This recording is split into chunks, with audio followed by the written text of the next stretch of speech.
আমরা সব প্রাক্তনীরা স্কুলে গিয়েছিলাম সরস্বতী পুজোর খাওয়ার জন্য। আমরা সরস্বতী পুজোর প্রসাদ খেতে চলে এসেছি আমাদের প্রাক্তন স্কুলে। তো জানি না আমরা যেহেতু প্রাক্তন হয়ে গেছি আমাদেরকে দেবে কি দেবে না জানি না। এটা খাওয়ানো প্রসাদ যাই হোক, প্রসাদ আমি যাই হোক জানি না কি হবে, দেখা যাক। বোন আর ভাইজির সাথে গল্প করতে করতে 5 মিনিট হাঁটার পর চলে এসেছিলাম স্কুলের সামনে। স্কুলের সামনে চলে এসেছি, দেখতে পাচ্ছি স্কুলের গেট। দেখা যাক। আমি তো লজ্জাতে স্কুলেই ঢুকতে পারছিলাম না। শিবপ্রসাদ স্যার আমাদের সাথে করে নিয়ে গেলেন। যাওয়ার পর সাথে সাথে বাচ্চারা আমাদের মিষ্টি দিয়েছিল। এরপর সবার হাতে একটা করে পার্সেল দিয়ে দিয়েছিল। খাবার নেবার পর স্যার ম্যাডাম ও প্রিয় স্কুলকে বিদায় জানিয়ে আমরা স্কুলের বাইরে চলে গিয়েছিলাম। আমিও তোর প্যাকেটটা বয়ে বয়ে বেড়াচ্ছি, এবার তোর প্যাকেটটা তুই নে।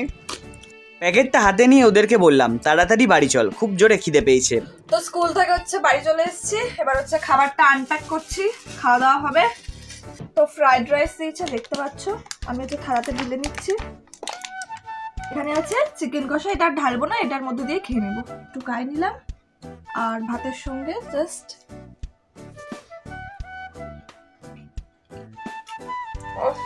রান্না করেছে, দারুণ দারুণ। টাটা।